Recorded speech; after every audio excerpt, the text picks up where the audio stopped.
असा चमत्कार झालेला आहे या मूर्तीचा की ज्यावेळेस मूर्ती स्थापनेकरता काढली ना ती देवाची इच्छा अशी असेल की मी एकदा जालन्याला जाऊन परत इथे यायला पाहिजे. त्यांच्या वंशापासून तिथं राज होतं त्यांचं, त्यांच्या कुळातून जे आहे पांडव कुलीन. देवानी मला असा चमत्कार दिला त्या रात्री. हे बघा हे इथे पूर्ण लिहिलेलं आहे ते. आणि फक्त एक वाक्य ऐकू आलं मला, मागं वळून नको बघू, पिछे पलट के मत देख. तर जय श्रीराम मित्रांनो, माझं नाव आदित्य उगले आणि स्वागत आहे तुमचं आजच्या आपल्या नवीन ब्लॉगमध्ये. मित्रांनो, आजच्या ब्लॉगमध्ये आपण भेट देणार आहोत आपल्या जालना शहरातील कादराबाद ब्राह्मण गल्ली परिसरामध्ये असलेल्या श्री रामदेवजी मंदिराला, जे मंदिर अतिशय जुनं आहे आणि मंदिरापाठीमागचा इतिहासही फार महत्त्वाचा आहे. तर मग कसल्या प्रकारचे उशीर न करता सुरुवात करू आजच्या आपल्या ब्लॉगला. तर चला मग भेटत आता थेट श्री रामदेवजी मंदिर ब्राह्मण गल्ली जालना या ठिकाणी. तर जय श्रीराम मित्रांनो, जालना शहरामध्ये आपल्याला अनेक जुने मंदिरं पाहायला मिळतात आणि त्यापैकी बऱ्याच मंदिरांची माहिती आपण आपल्या चॅनलवरती देण्याचा प्रयत्नसुद्धा केलेला आहे. तर मित्रांनो, आजच्या या ब्लॉगमध्ये आपण कादराबाद ब्राह्मण गल्ली या ठिकाणी असलेल्या श्री रामदेवजी मंदिराला भेट देणार आहोत, जे मंदिर अतिशय जागृत आहे आणि मंदिरापासून भक्तांना आलेले अनुभव हे नक्कीच ऐकण्यासारखे आहेत. तर मित्रांनो, जसं की आता आपण श्री रामदेवजी मंदिर ब्राह्मण गल्ली या ठिकाणी पोहोचलेलो आहोत, तर आता आपण या मंदिराची सविस्तर माहिती मंदिराच्याच काही सेवेकरी मंडळींकडून घेऊया. तर मित्रांनो, जसं की आता आपण श्री रामदेव बाबा मंदिर कादराबाद ब्राह्मण गल्ली जालना या ठिकाणी आलो आहोत.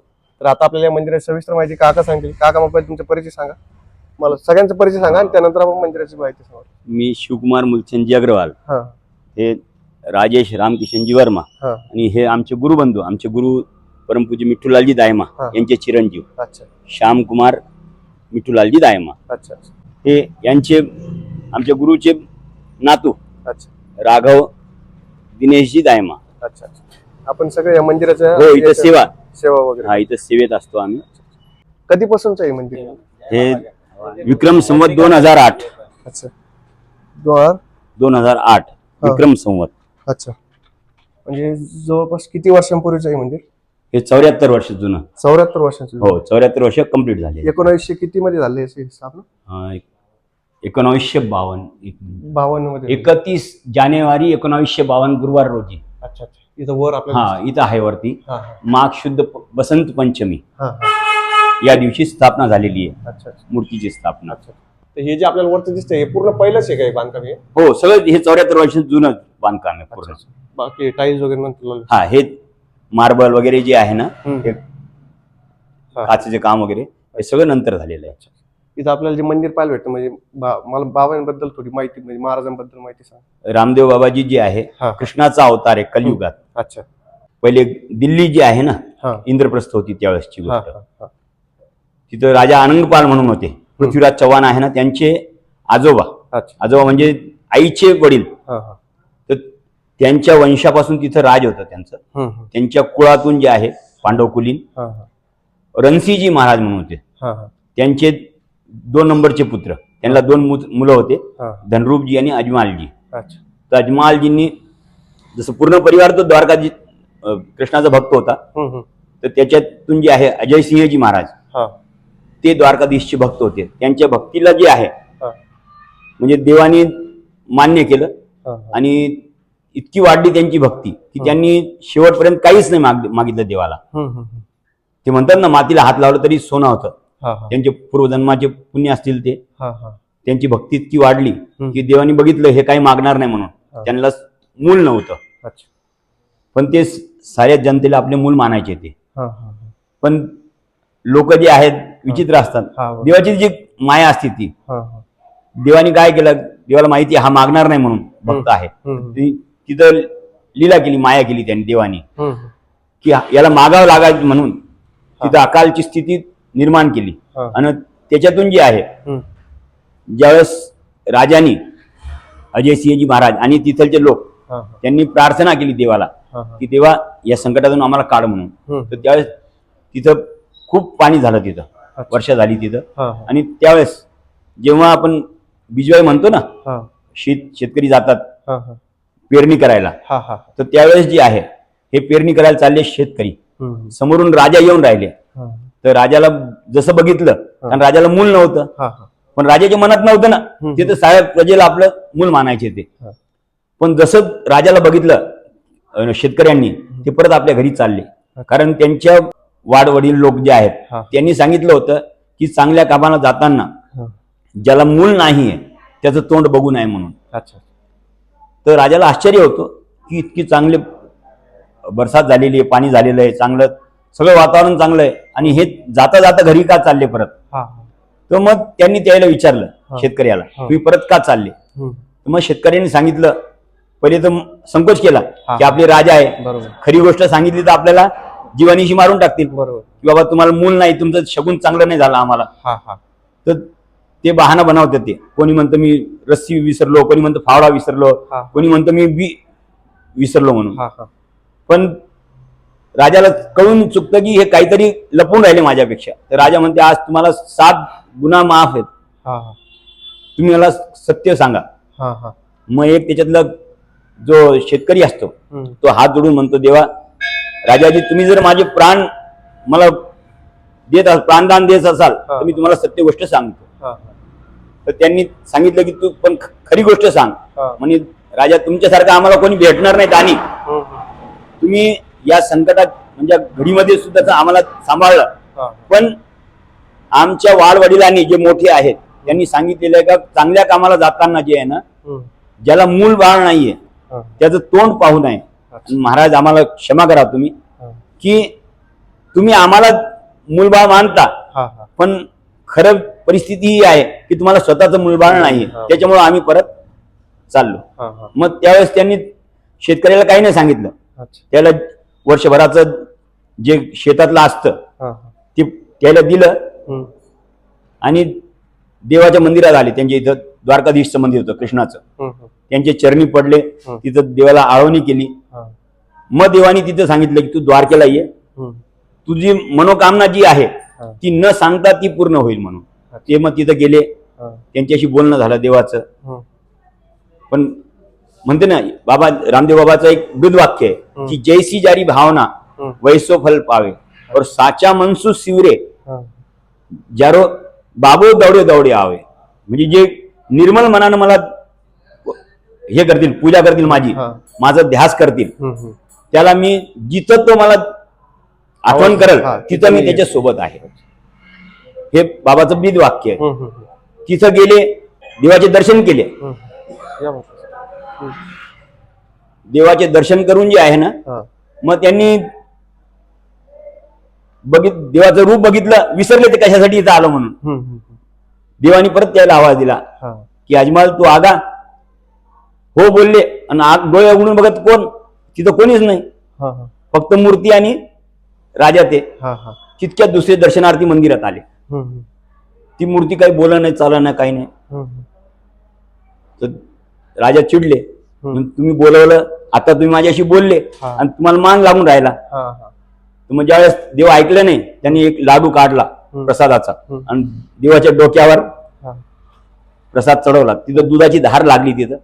मग पुजारी आले, म्हणे महाराज हे काय केलं तुम्ही. म्हणे ह्यो काळा कृष्ण म्हणे, यांनी मला बोलवलं, माझ्यासोबत बोलला म्हणे, आणि आता याला बोलायला मान लागून राहिलं म्हणे, मी असं तसं थोडी आलो म्हणे. तर मग पुजारी म्हटले, जर असे बावळे भगत आले, देवाच्या भक्तीमध्ये एकच पदवी मिळते, ती म्हणजे बावळ, पागल, दिवाना. मीराबाईला पागल बोलले, नरसिंह मेहताला, इवन ज्ञानेश्वर माऊली, तुकाराम महाराज, सगळे जितके संत झाले, सगळ्या संतांना एकच पदवी मिळालेली आहे. आणि जोपर्यंत त्याच्यात आपण बावळे होत नाही त्याच्या भक्तीमध्ये, तोपर्यंत तो भेटत नाही. तर त्यांनी विचार केला पुजारी महाराजने की आता या भक्तापासून सुटका कशी करायची. म्हणजे आता गरमीचे दिवस आहे, तुला देवाला भेटायचं म्हणे. हो म्हणे, देव जे आहे ना समुद्रात शेषनागवर आराम करून राहिले म्हणे, तू तिथं जाऊन त्याला भेट. तर मग ते पुजारीच्या वाक्यावर विश्वास कसं करणार म्हणे, याच्या अगोदर कोणाला देव भेटले का तिथं. म्हणे पिपाजी खाती म्हणून भक्त होते, तर त्यांना देव भेटले म्हणून आम्हाला ऐकिव आहे. म्हणजे गेले, याचं काही प्रूफ आहे का, प्रमाण आहे का. तर ते म्हणतात, पुजारी महाराज म्हणतात, बाबा त्यांना जाताना सगळ्यांनी बघितलं, पण परत येताना कोणी नाही बघितलं. तुला जर विश्वास असेल तर तू जा. म्हणजे तिथं त्यांच्या नावाचा एक घाट आहे समुद्राच्या किनाऱ्यावर. त्यांनी ते कन्फर्म केलं, त्यांच्या नावाचा एक घाट होता तिथं. तिथं मग त्यांनी जसं समुद्राच्या किनाऱ्यावर गेले ते हं. देव आपल्या भक्ताची परीक्षा घेतात. हा हा जसं ते गेले समुद्र भरती आली, हा हा 100-200 फूट जे आहे हा हा वर लाटा उसळल्या, पण अजमालजीनं काही नाही घेतलं देवाचं नाव, हा तिथं उडी टाकली. हं. देवानी त्यांना आपल्या हातामध्ये झेललं, हं. आणून शेषनागावर झोपवलं. हा तिथं त्यांचं मिळन झालं देवाचं त्यांचं. हा देवानी त्याला सांगितलं माग तुला काय मागायचं, हं. तू कशासाठी आलं मला माहिती आहे, हा. पण तू जे मागणार ते मी तुला देणार. हं. म्हणजे देवा आलो तू मागायला, हं. पण आता तुमचे दर्शन झाले, हं. तुम्हाला काही नाही पाहिजे. हं. मग ते म्हणतात की आजपर्यंत असं झालेलं नाही की ज्याला माझे दर्शन झाले हा. त्याचं फळ त्याला मिळतच मिळतं. हं. आता तू माग नको मागू, हं. तुझं दर्शनाचं फळ जे आहे द्यायचं कर्तव्य माझं आहे. कारण भगत म्हारा मुकट का मनी परम भक्ता को दास. हं. तुझ्यासारखे भक्त जे आहे ना, जे माझ्या नावावर सर्वस्व अर्पण करतात, हं. त्यांच्यासाठीच मला या जगात यायचं असतं. अच्छा. तर मग त्यांनी काय केलं, त्याला माहिती होतं हा मागणार नाही म्हणून भक्त. हं. त्यांनी आपले इष्ट शिवजी भोलेनाथला साक्षी मानलं, हा. त्याला वरदान दिला हं. की हा जो शेषनाग आहे हं. तो तुझ्या पत्नीपासून म्हणजे पत्नीच्या पोटात येईल, हा हा बळाभाई म्हणून, म्हणजे बळापुत्र. हा हा बळा म्हणजे मोठा, हा मोठ्या पुत्राच्या रूपात तो अवतार घेईल. हं. तर देवानी काय केलं, स्वतःला आपल्या वचनात स्वतःला बांधून घेतलं. हं. मोठं म्हणायची गोष्ट होती का तिथं, हं. तर त्यांनी सांगितलं की मोठा पुत्र. हं. तर जे भक्त होते त्यांनी ती गोष्ट धरली, म्हणजे देवा तुम्ही सांगितलं रे मोठा. हं. मोठा केव्हा होतो, माग कोणी छोटा असेल छोटा तर. असेल तर. आणि मला असा नाही पाहिजे हा तर फुपकारतो म्हणे, हा हा हा त्रास देतो म्हणे लोकायला, हा. याच्यापासून लोक डर भितात म्हणे. हा. मला तुमच्यासारखं पुत्र पाहिजे म्हणे. हा. काही माझ्यासारखं मी एकच आहे म्हणे, हा. पूर्ण 3 लोक मध्ये एक. एकच आहे. हं. मला माहिती नाही म्हणे, हं. तुम्ही येत असाल किंवा मला वचन देत असाल हं. मी तुझ्या येतो हं. तर मी जातो, नाही तर तुमचं दिलेलं पुत्र पण इथंच राहू द्या हा आणि मी पण तुमच्या चरणातच आता शेवटपर्यंत राहतो. हा देवानी विचार केला, हा फक्त आता वचन मागून राहिला, जर यांनी आता ऑर्डर दिला आपल्याला, हुकूम केलं हा हा की माझ्यासोबत चला, तर आपल्याला जावं लागेल, असा हा निष्काम भक्त आहे. हा हा तर मग देवानी त्याला वचन दिलं की मी तुझ्या इथं येईल. हं. हं. म्हणे केव्हा येताल, काय येताल. देवाच्या अवतारामागं अनेक कारण आहेत तिथं. त्याच्यातले प्रमुख कारण जे होते, एक तर अजयसिंहजी महाराज जे आहे ना, त्यांना लोक अजमालजी बोलतात. हा. तर एक तर त्यांची भक्ती, दुसरं भैरव राक्षस जो होता हं. तो पण त्यांचे गुरु, देवाचे जे गुरु आहे बालीनाथजी, हा. त्यांचाच शिष्य होता. अच्छा. पण त्यांनी जे आहे ना हं. आश्रमामध्ये काही अशी कृत्य केले की त्याला गुरु महाराजांनी श्राप दिला. अच्छा. तर त्याला सांगितलं की या आश्रमात जर तू पुन्हा दिसला हं. तर आश्रमाच्या बाउंड्रीमध्ये आला हं. तर तुझी मृत्यू होऊन जाईल. अच्छा. आणि त्यांनी काय केलं की जर हवेमध्ये पक्षी जरी उडतात हं. त्या पक्षाला सुद्धा खाऊन त्यांनी मारले. हा हा तर 100 कोस पर्यंत जे आहे ना, म्हणजे तिथं कोणी येत नव्हतं त्याच्या बाउंड्रीमध्ये, कोणाच्या भैरव राक्षस. हा हा तर देवानी विचार केला याचा पण आपल्याला उद्धार करायचा आहे, संहार करायचा आहे, हं. त्या जनतेला जे आहे ना शांती द्यायची आपल्याला. हं. हं. तर ते एक कारण आणि हे एक कारण, हं. अजमालजीची भक्ती. हा. त्याला वरदान दिलं तर देव सांगितलं की बाबा तो लहान मुळाबरोबर जे लहान मूळ होऊन जातो, हं. हं. कोणी प्राणी असेल प्राणी होऊन जातो, असं खाऊन घेत होतो. आम्ही कसं ओळखणार की तुम्ही आले म्हणून. हा. तर म्हणजे माझा अवतार जे आहे ना, हे जे शेषनाग आहे हा. त्यांचे नामकरण असतं ना, हं. त्या दिवशी होईल. हा. हा. आणि त्यांच्या नामकरणाच्या दिवशी हा. मी तुझ्या इथं आपला झुला असतो ना, हा. जुन्यामध्ये येऊन प्रगट होईल. आम्ही गर्भ म्हणजे कधी जन्म घेत नाही. देव जे आहे ना, भय प्रगट करपाला दीन दयाला हा. कौशल्य आहेत काय, हं. हं. आम्ही कधीही प्रगट होतो. हा. म्हणजे आम्ही पोटातून जन्म नाही घेत असं देव त्याला बोलले. हा. आणि त्याला वरदान दिलं की येणाऱ्या भाद्रपद मध्ये, हा. भाद्रपद शुक्ल द्वितीया त्या दिवशी चंद्रमा ज्यावेळेस दिगल हं. त्यावेळेस येऊन मी तुमच्या इथं पालण्यामध्ये अवतार घेईल. हा. म्हणजे देवा तुम्ही तर अवतार घेताल. हा. मी आता सांगितलं भैरव राक्षस आला तर हं. म्हणजे ज्यावेळेस माझा अवतार होईल, नभातून जे आहे ना आकाशातून हा. हा. केशरची बरसात होईल. हा. हा. तुझ्या अन्नामध्ये छोटे छोटे कुमकुम केशरचे चरण हा. म्हणजे पाय पगले उमटतील आणि तुझे जे डोलीचे नगाडे आहेत राजाचे ते आपले आप वाचतील. हा. आणि तुझ्या घरात जे पिण्याचं पाणी आहे ना ते दूध होऊन जाईल अच्छा. असं वचन देतात. अजमालजी जे देव जे आपल्या सोबत जेव घालतात झोपताना कुठे झोपतात ते देवाकडं आणि ज्यावेळेस उठतात ते पुन्हा आपल्या महलमध्ये त्याच्यानंतर देवाच्या वचनानुसार ते स्वतः जे आहे शेषनागला पहिले पाठवतात माघ सुद पंचमी ज्या दिवशी हे मंदिर स्थापन झाले म्हणजे स्थापना झालेली आजच्या 74 अगोदर आणि त्याच्या 6 महिन्यानंतर देव स्वतः तिथं प्रगट होतात पालण्यामध्ये असा देवाचा इतिहास. हो म्हणून त्या दिवशी समजा हे मंदिर आपल्या इथं स्थापन झालं. हो माघ सुद पंचमी याला 74 वर्ष 74 वर्षे कंप्लीट झालेली आहे. असं समजा बाबाजींचा हो इतिहास. बाबाजीचा असा इतिहास आहे की ते भक्ताच्या भावनेकरता त्यांनी अवतार घेतला भक्ताची लाज ठेवण्याकरता. अच्छा. या दिव्याचं काय महत्व नेमकं? या दिव्याचं महत्व आहे हा अखंड दिवा आहे 24 तास चालू असतो 12 महिने 24 तास आणि याचा असा एक भक्तांना यात जे तेल आहे याच्यातलं त्याचे वेगवेगळे अनुभव आलेले या तेलाच्या लावण्यानं जे आहे ना कोणाचं घुटणं आहे कोणाची जखम आहे हे तेल आलेले अनुभव आहे.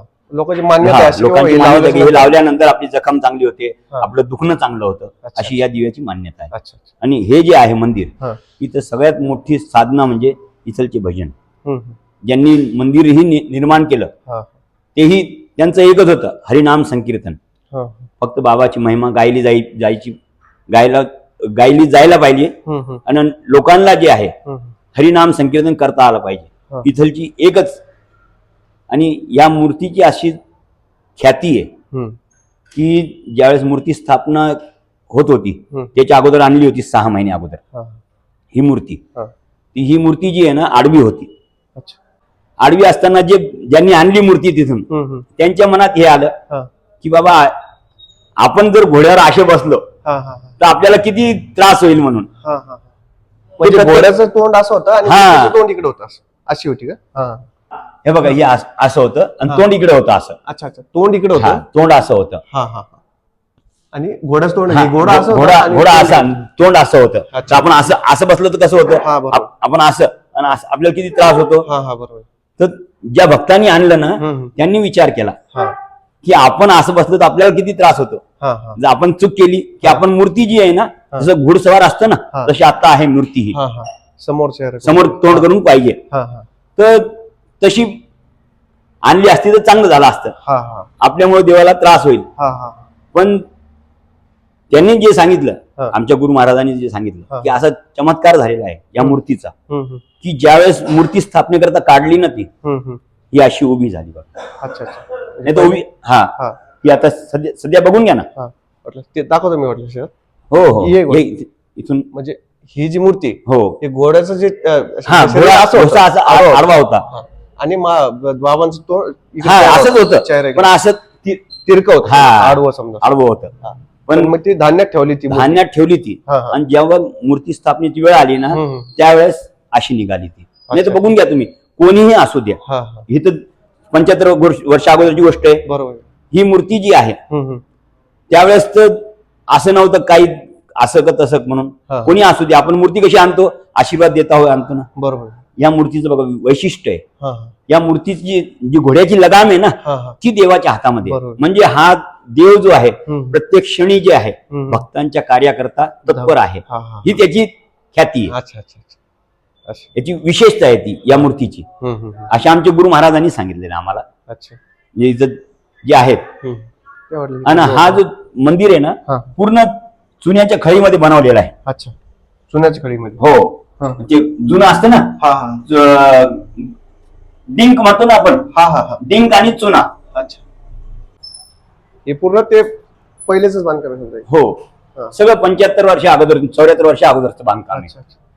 इथं या वाटलं इथं. हे झुंबर वगैरे पण जुनच आहे का? नाही झुंबर हे 5-7 वर्षातलं. अच्छा. हे नाही हे बघा हे इथं पूर्ण लिहिलेलं आहे ते श्री बाबा की श्री जय बाबा की ओम नमो रामदेवाय नमः. स्थापना 31/1952 गुरुवार महाशुद्ध वसंत पंचमी. या दिवशी आपली स्थापना. त्या दिवशी मंदिर निर्माण झालेलं आहे. मूर्ती स्थापना झालेली आहे.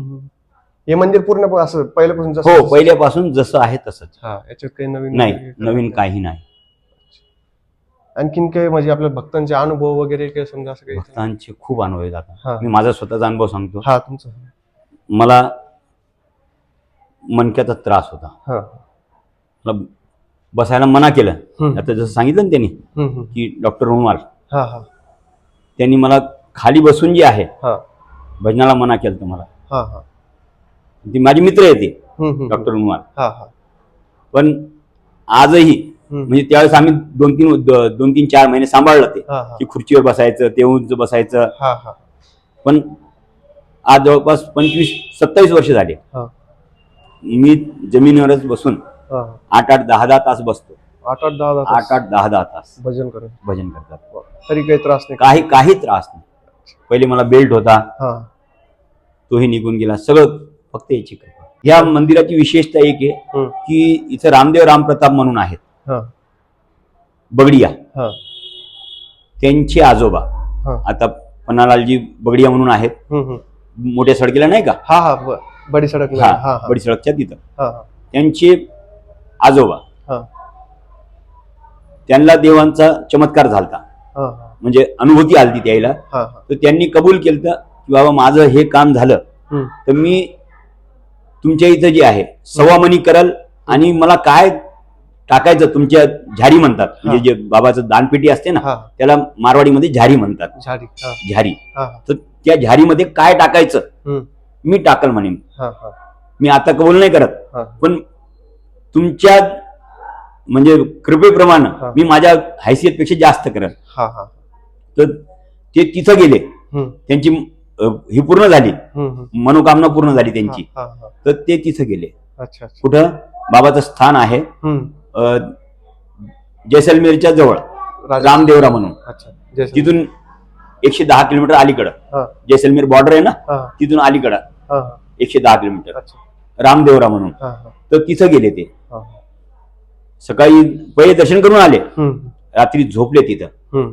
रात्री झोपले म्हणे उद्या आपण सव्वामणी करू, म्हणजे जेवण घालू हा आणि हे आणलेले पैसे त्यावेळेसच भेट करू देवाला. हा हा त्याला रात्री जी आहे स्वप्न पडलं हम्म.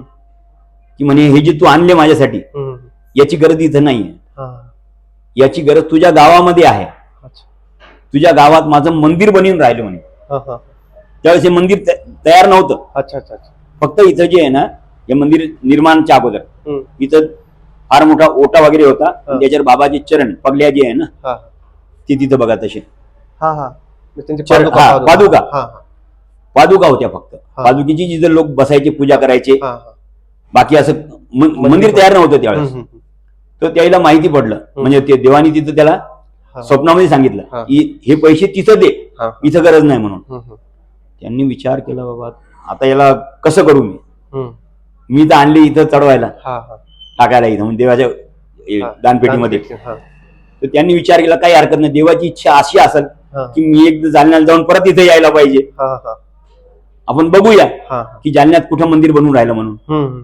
तर मग त्यांनी तिथून दर्शन करून हा. काही टाकले तिथं, हम्म. पण जे जास्त आणले होते हा. तिथं टाकायला हा. ते त्यांनी परत आणले इथं. हा हा इथं आणून चौकशी केली.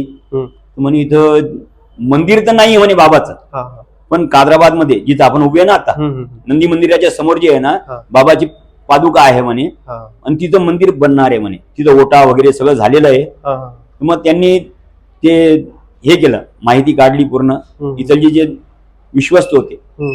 मी त्यावेळेस ट्रस्ट बनलेला नव्हता, हा इथलचे जे लोक होते काम करणारे हा हा त्यांचं नाव बघितलं, कोण आहे काय आहे काय नाही, हम्म.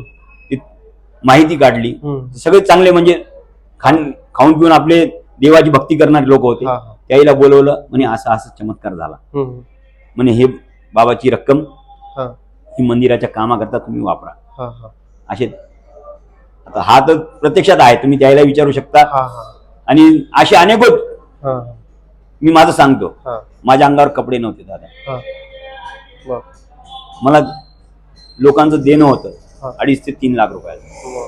त्यावेळेला 13 ऑक्टोबर 93 ची गोष्ट सांगतो तुम्हाला. 93 हा. हा देवानी मला असा चमत्कार दिला. त्या रात्री हम्म. मी चाललो होतो आत्महत्या करायला. हा पहिले माझ्या आईने मला थांबवलं हा की कुठे चालला तू इतक्या रात्री, म्हणजे 12:30-1 ची गोष्ट होती ती. हा त्या आईनं टोकल्यामुळे मी थांबलो तिथं. हम्म. मला देणं घेणं झालं. हा. माझी म्हणजे हैसियत नव्हती लोकांची तितके पैसे द्यायचे. हा मग मी तिथं परत झोपलो आणि 1:30 वाजता परत उठलो मी जायला, किंवा आता जाऊन आपलं आता काही म्हणजे आपल्याकडे काहीच नाहीये. तर तिथं जे आहे, जसं उठलो मी तसं बाबाचा घोडा आहे ना, म्हणजे घोडा आणि घुंगरूची आवाज, घोड्याची टाप असते ना, घोडा कसा टाप चालतो त्या टापची आवाज आणि घुंगरूची आवाज आली. आणि फक्त एक वाक्य ऐकू आलं मला, मागं वळून नको बघू, पिछे पलट के मत देख. तो दिवस आणि आजचा दिवस, त्या दिवसापासून जे आहे ना, मी जे चुकीचे काम केले, म्हणजे मी पत्ते खेळलो, जुगार खेळला, लॉटरी खेळलो, हे सगळे काम मी सोडून दिले. तो दिवस आणि आजचा दिवस. आज देवानी मला अशी कृपा केलेली आहे, स्वतःचं घर आहे, गाडी आहे, बंगला आहे, मुलगा इंजिनियर आहे, सून इंजिनियर आहे, छोटा मुलगा कंपनी सेक्रेटरी आहे, सगळं आनंद आहे. दुसऱ्याचा नाही, म्हणजे मी स्वतःचा अनुभव असेल तरच सांगतो मी, नाही तर नाही बरोबर. अनंत कृपा आहे, म्हणजे मी शब्दात सांगू शकत नाही की किती कृपा आहे देवाची माझ्यावर. असे सर्व भक्तांना हो, देवा, मी देवाला हीच प्रार्थना करतो की जशी माझ्यावर कृपा केली ना तशी सगळ्यांवर कर, आणि फक्त मला तुझ्या चरणात राहू दे, तुझे नाव गुणगान जे आहे ना आनंदानं करू दे, हीच प्रार्थना देवाला करतो. धन्यवाद. जय बाबा. तर मित्रांनो, अशा प्रकारे आपण श्री रामदेवजी मंदिर, ब्राह्मण गल्ली, कादराबाद या ठिकाणची सविस्तर माहिती घेतली. तुम्हाला ही माहिती कशी वाटली हे आम्हाला कमेंट बॉक्समध्ये नक्की कळवा. बाकी आपल्याला माहिती देण्यामध्ये सहकार्य केल्याबद्दल मंदिराच्या सर्व सेवेकऱ्यांचे मनपूर्वक आभार. ब्लॉगला शेवटपर्यंत पाहण्यासाठी तुमचेही खूप खूप धन्यवाद.